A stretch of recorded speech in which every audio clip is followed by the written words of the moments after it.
Greetings and salutations everyone, welcome back to more Borderlands Legacy. This is the final episode and I wanted to get that intro in there because it's a good intro and I love it. As you can tell, I'm playing on Xbox right now. The reason being, I have a max level character on Xbox. Previously, we defeated the Claptrap Revolution and completed all the side quests apart from the very grindy ones. This episode, we're back with Lilith. There's one more thing that we have to do, other than the grindy side quests. There is one boss in the game we have not fought. I intend to just show how most people kill him, because you pretty much need a group of 4 to fight him, so you have an even fight against this boss. But you want to go to T-Bone Junction, which is what I'm loading into right now. Unfortunately, because I'm on Xbox now, the load times are slower. But I want to show everything. Good to be back playing as Lilith. This is a different one that I call Twish. But here's the build. More crit damage, more bullet damage for a kill skill, bullet damage and velocity, cooldown, hit of 1, you know. For phase walk duration mostly. And I've got Quicksilver, Spark, Radiance, Intuition, and Phoenix. They're all just fantastic skills. And in controller, we have Diva, capacity of your shield. I've went over this before, but we also have Inner Glow while phase walking, you gain health. Pretty handy. Decrease the cooldown of your phase walk and kill an enemy, cause your shields quickly regenerate. Controller is all about staying alive for a long time. But enough about that. The gear. Well, typically I run an all SMG build. The double savior here regens ammo. It's fantastic for an SMG build when you combine it to my class mod.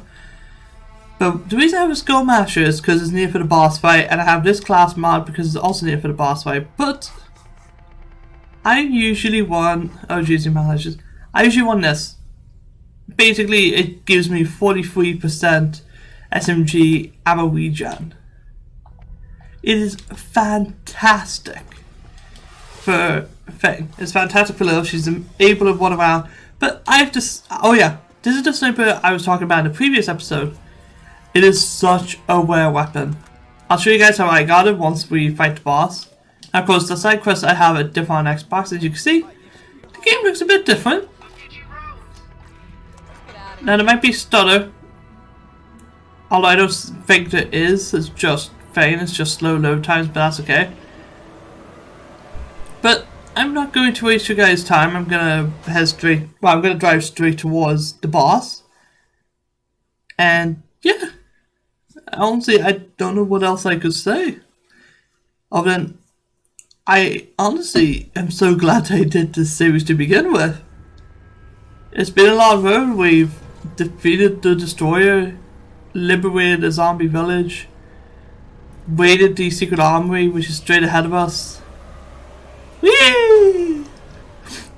Yep, the words is glitch as usual. And we've quelled the Claptrap Revolution. The only boss left to fight is pretty iconic. The first ever, well, it's called a raid boss. I don't need to explain a raid boss to RPG veterans, but for people who are watching this and don't know what I'm talking about, a raid boss is a boss with a lot of health that does a lot of damage. Typically you're meant to fight them with a team. That's how a raid boss is usually designed. They're designed to be annoying to fight solo and fun to fight with some friends, but also difficult. This is the only raid boss in Borderlands 1, and it's kind of a shame that Claptrap Revolution could have given you one. Because this is the third DLC in Borderlands 1. The Revolution is the 4th, of course. It's Moxie's Underdome, which is second, but as I've said, I don't really intend to show it. The reason being that, well, it'll just take a while. Like, the Underdome is just going to be sped up because it's 3 different arenas full of different enemies, like Guardians on one of them, Bandits of another one, and I think he had Crimson Lance in the third. That's simply how it is. There are a couple of things I will show in this episode. This episode will be a bit longer, by the way. So, for everyone who wants a longer episode, this is the episode to watch. I will say right now, I don't have all of the characters on Xbox One, but since I have more of an appreciation now for how the original Borderlands works, I really want to go back and play this in my own time, and I probably will after Sequoia, because I actually want to play Working Woman now. But in order to get to the main boss, you must make your way over to the bridge to fight Nox. But you go up this driveway.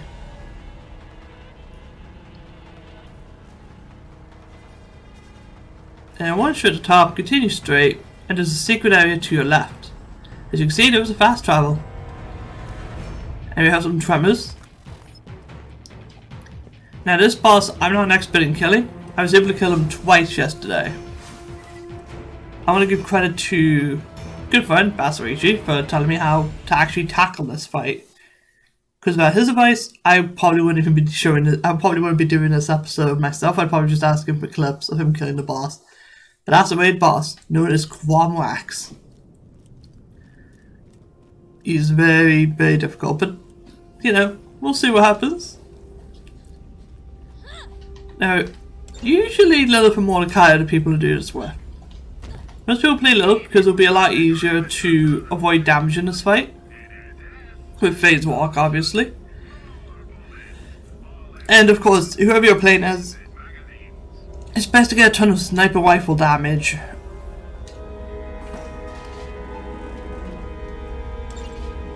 I guess pretty much what you want. You want a ton of sniper rifle damage and the skull masher, which is what I've got, because it's pretty good. Now I intend to show pearlescence, but I may have to jump cut to when I get pearlescence. Because this boss can drop them, but you'll see a load of legendaries. Just don't jump on this elevator, because there's a whole glitch where if you jump on an elevator, you get pushed right through it. If it happens here, where I am, you have to kill yourself to get back. But there's Quamwax. You want to keep an eye on this pattern. The second time he moves to the right, you want to get behind this cover. You can see those big purple spots? That's what you're aiming for. Now of course Quamwax is going to spawn a ton of guys here.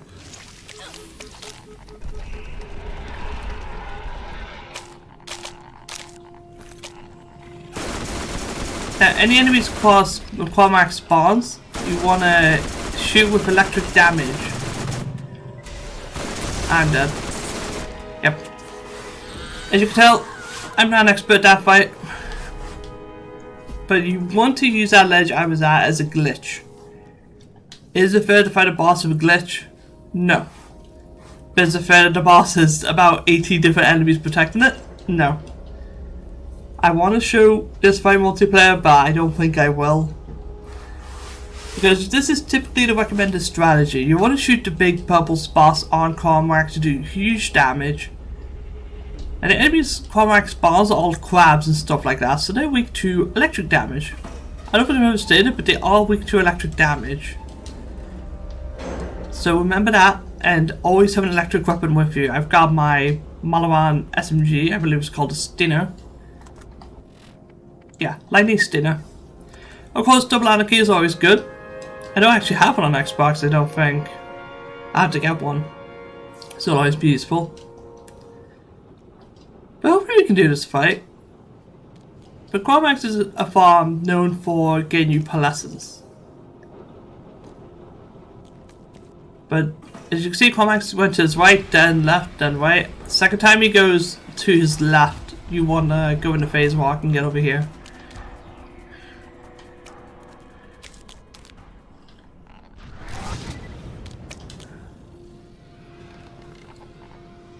Nah, he's definitely gonna hit me.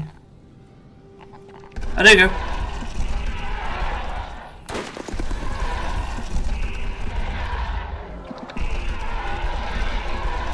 When you figure out his pattern and shoot all the spots, the only tough one to hit is the one that's back.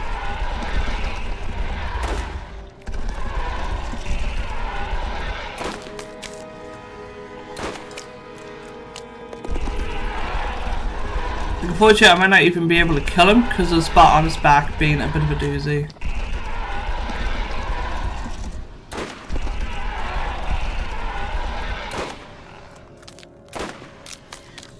There you go. Shoot him in the eye.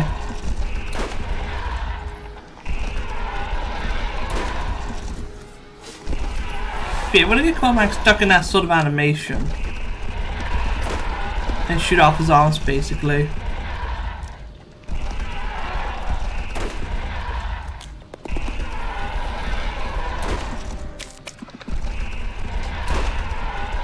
But the spot on his back is going to be a bit strange.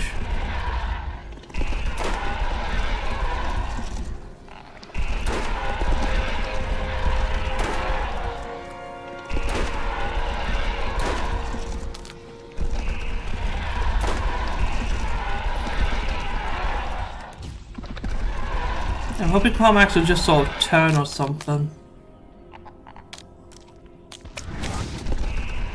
No.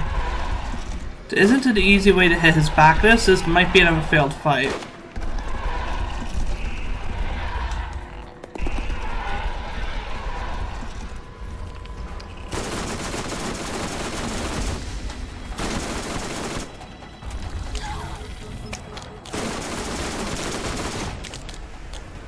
Yeah, it's another failed fight because I can't actually hit Quado. I want to hit him in the back first. And unfortunately, during this recording, I'm going to end up failing miserably. As I've said though, I'm not an expert at this fight. I'm terrible at it even. You should make sure that the first spot you hit him in is the back. Because otherwise you have to flank him, but if you flank him, he's going to notice you straight away and turn around. That's why this fight is typically recommended to be tackled with at least one of your friends, so you have someone flank him in the back. But he does so much damage and you need practically a whole team of 4 in order to, you know, do all that stuff.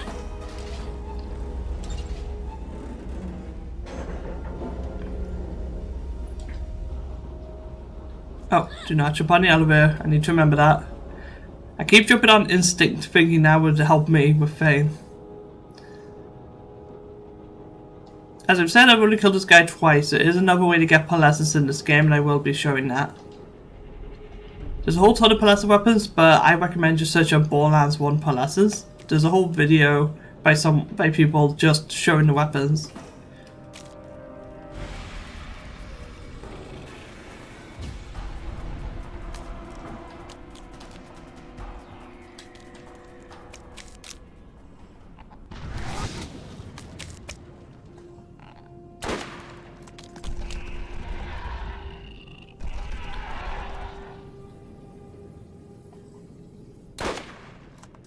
There you go, we got that spot.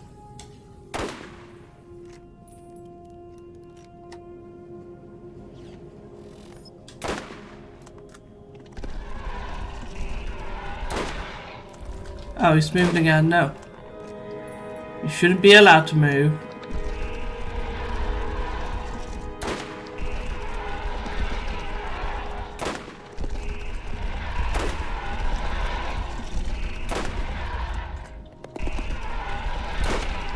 That's another arm down, but unfortunately we're dealing with a situation here is a bit cheeky because he's hiding right behind that rock.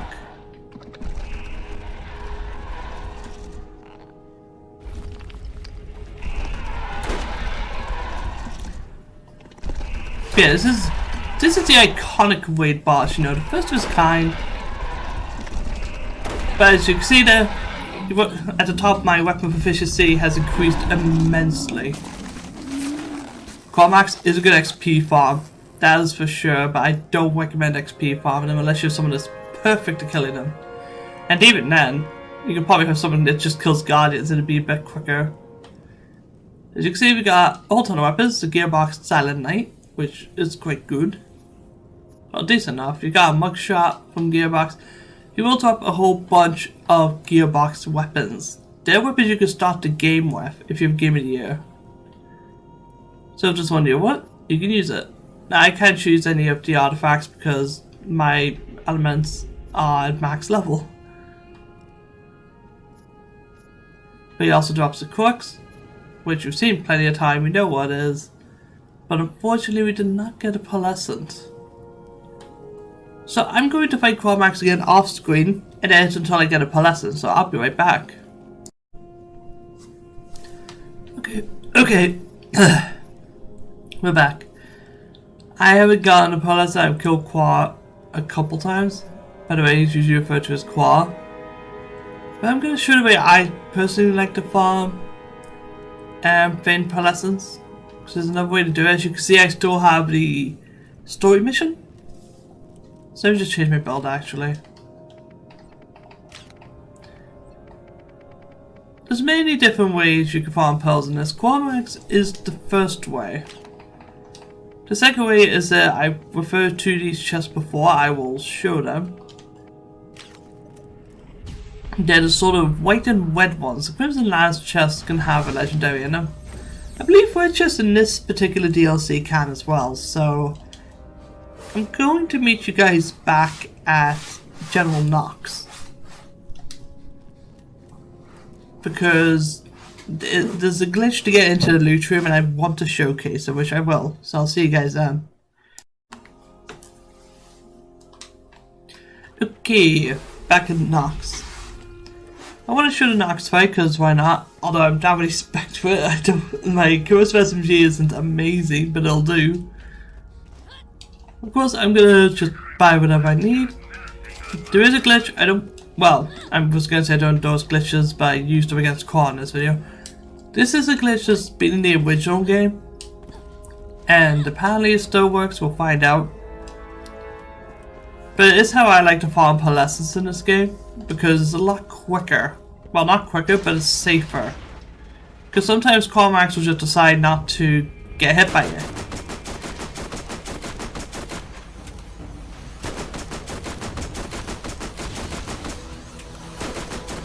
Because it's still the sort of Knox fight, what I'm actually going to do is I'm going to test the Skull Mash on him.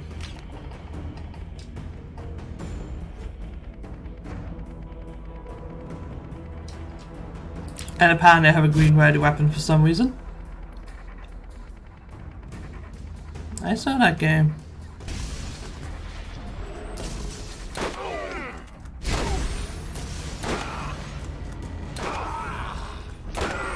I recommend using this for the Knox fight.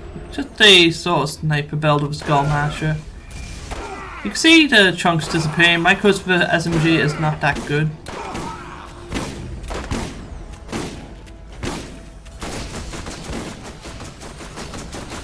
Like, it's decent, it'll do the job.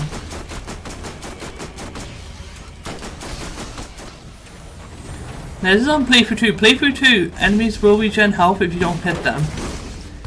So just make sure that you hit Knox. Of course that's not really an issue here.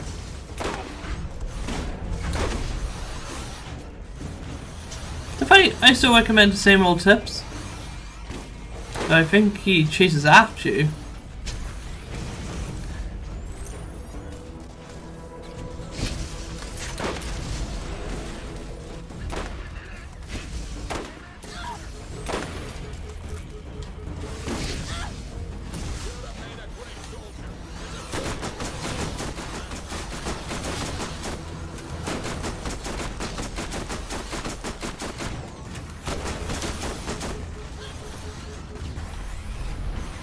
And I'm just making sure that I can get a clear shot at Knox.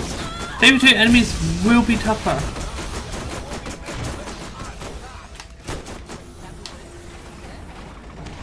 But one other thing I'll state about, whenever we start any DLC or playthrough as, enemies will be that level. That's why the enemies here are level 69. Same as me, I started this game or this playthrough at max level because I want the enemies to be challenging. However, that being said, you can clear the game and then immediately have enemies be around level 30 when you start playthrough 2. Oh, Knox healed.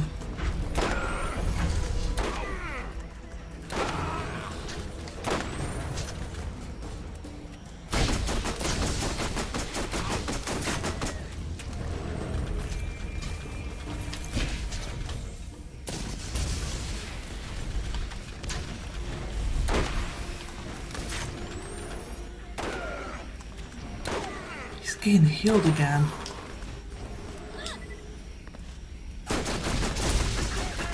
The fight is still the same, take care of the combat medics and all that. I haven't done this by an Xbox in a long time, so I'm forgetting that Docs can heal. But I'm not forgetting that he can heal, I'm just not prioritizing enemies that are spawning.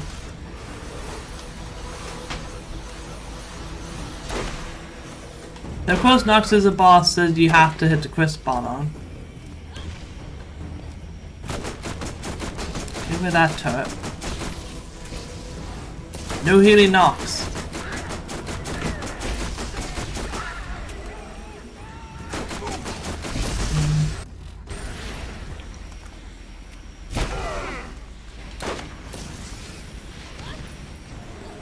I believe Nox will always spawn enemies.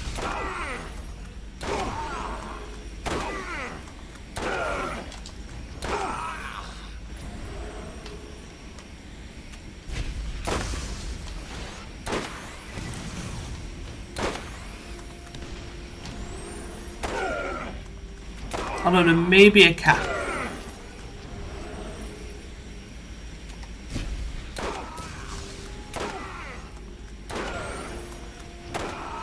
But again, always prioritize the medics. Last thing you need is Nox to have full health. Now max level bosses will be level 70 to 72 I believe. However, you yourself can never hit level 72. As I said, clearing the Mox Underdome gives you an extra skill point. You can get 4 in general.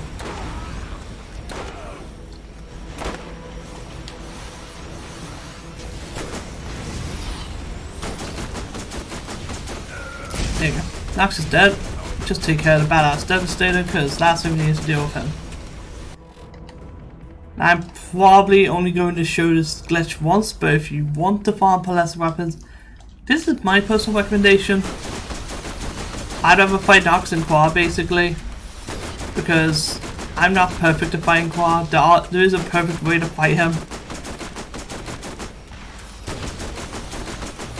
But of course, most of the time we're going to get legendaries. We're going to see basically equalizers and stuff like that. Quadmax can drop some good stuff. I believe he can actually drop the Skull Masher. Don't quote me on that though, because I could be wrong. But he can drop a couple of weapons like this. Oh no, not that. He can drop an equalizer, but that's not what I'm looking for. Wait, this is a firebomb. I think it's the only legendary iridium weapon in the game. I have it, so I'm assuming that you can only get it from Qua. But this is what you can get. You can get a weapon known as the Unforgiven. It's a pistol that gets a ton of crit bonuses. I guess crit bonuses are fantastic, and it's one of those weapons that's sought out. There is a variant of it that people really want. I think it's a Masher variant. Because you can land all those pellets for a critical hit, and it'll be as strong as Skull Masher. For the glitch, well, the mission I have is... It's like Christmas. You get this from Marcus. He basically allows you to raid this place again, but never turn in the mission. You only get 3 farms of this. But that's what you want to do. You want to stand on, just like I did there, and suddenly you're in a loot room with no countdown. It's pretty good for a loot room, you know, with not having a timer.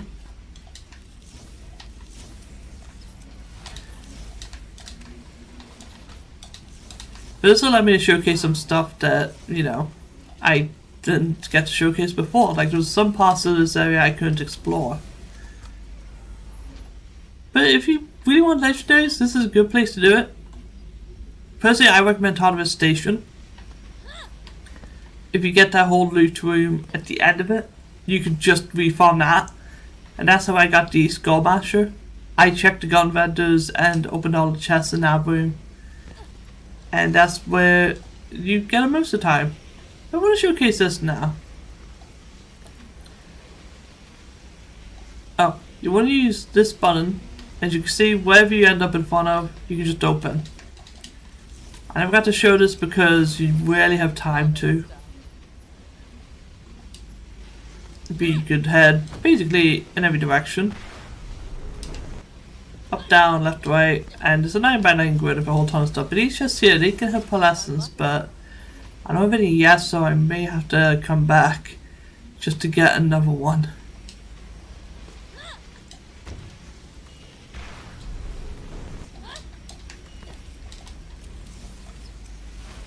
Well, like another go at this, basically.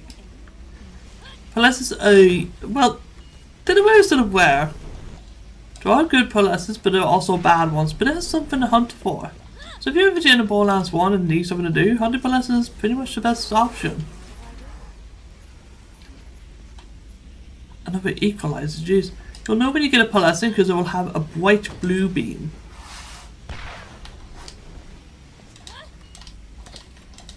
Not the regular dark blue one, it'll just be brighter than most.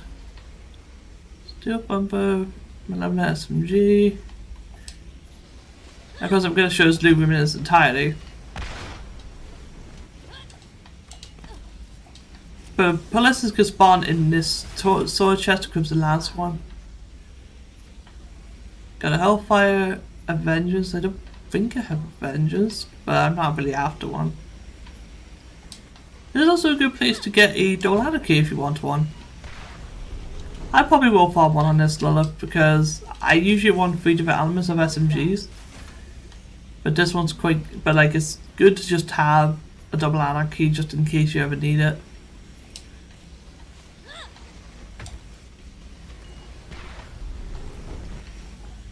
I'm just hoping I get lucky because there's a whole ton of pearlescence that are really cool and they appear in Borderlands 2.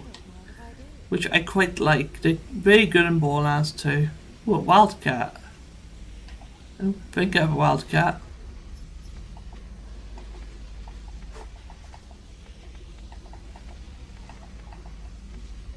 Raven, Silent Night. How do I... Okay, I have 2 friendly fires, I believe. Yeah, I'm gonna drop that one and pick up the wildcat because I don't think I have it.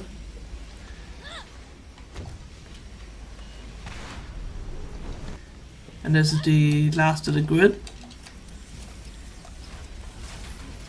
at all this stuff. Just not get a pearlescence. You'll know it when you see it. That's sort of the fun of it. Of course you can take that platform all the way back, but I'm just not going to. I'm just going to jump. Get back here. But as you can see, you know, time is not going down. It's just if you ever have the story mission or the mission I have is like Christmas or Supermarket Sweep is called, then don't ever turn them in. Like just never start the countdown and steal a loot. Cause you'd be best just keeping the mission so you can keep farming stuff. That's not a double anarchy, is it? Oh my god! Of course it's gonna end with me getting another double anarchy. Just to find which weapon to get rid of. I'm going to get rid of the Raven because I know I have enough one in my inventory. I can't believe that.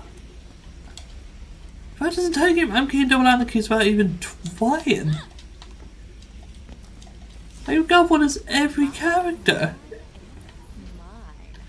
It's not super rare, but it's one of those weapons that's always found and no one's ever looking for them.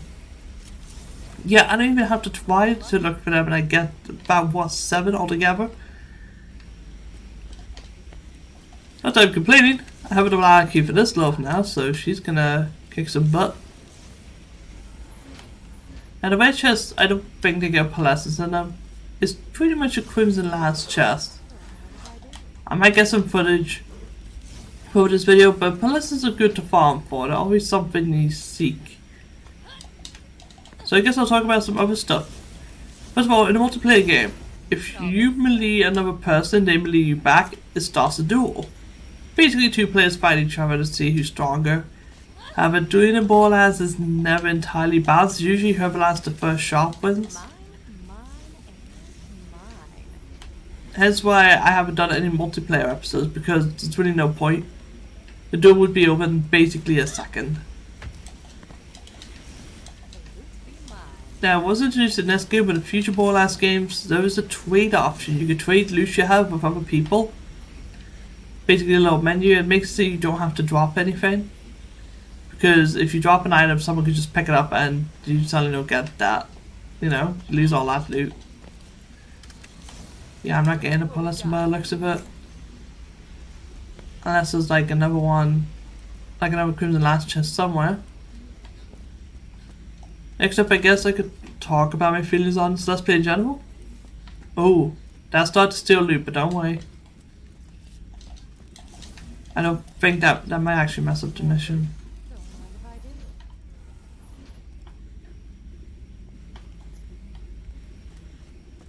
I may have messed up the mission for myself, but that's fine.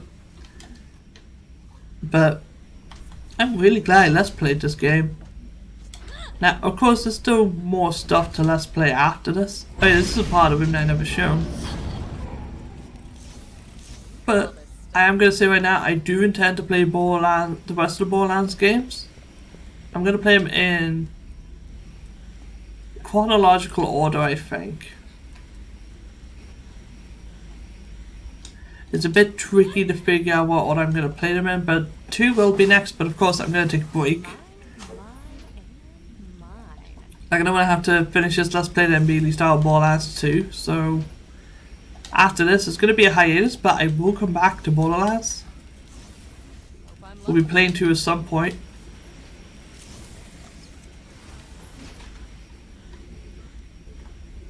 I'm just not going to guarantee when. Because, well, I don't know when.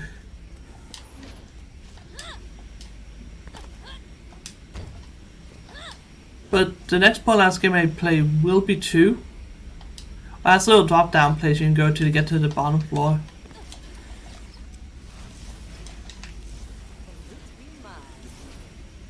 But as for what my next Let's Play is... Ooh, that's a good shield actually. What shield is mine? Mine is Super Booster.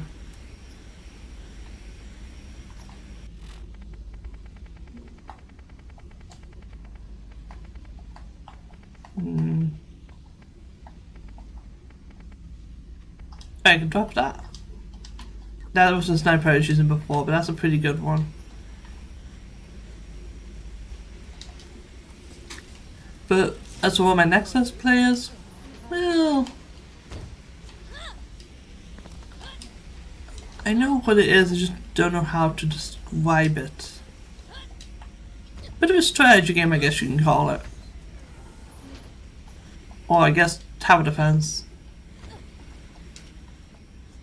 Yeah, it would technically be classified as a tower defense game, wouldn't it? It's a pretty good one. And that's what my next Let's Play is going to be. In fact, I'm just going to say, my next Let's Play is Plants vs. Zombies. I know most people are probably thinking, what? But Plants vs. Zombies is a classic. And I really want to showcase it. And after playing this game, I'm sure I could play the game and do it justice.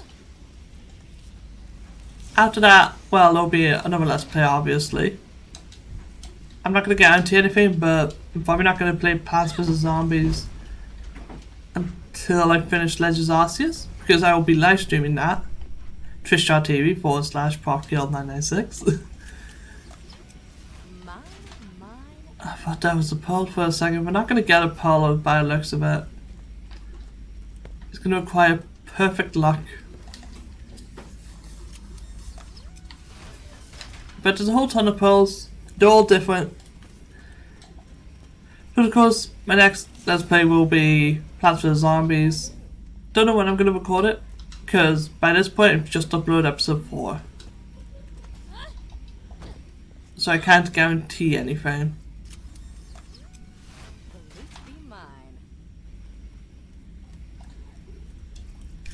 But still no pearls. Come on, give me a pearlescent. Last chest, come on. Be nice.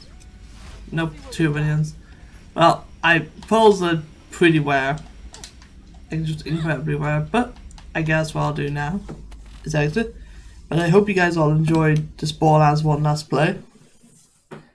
And next time you see me on this channel, it'll be Plants vs. Zombies. I'll probably have some other videos here and there. But I will see you guys then.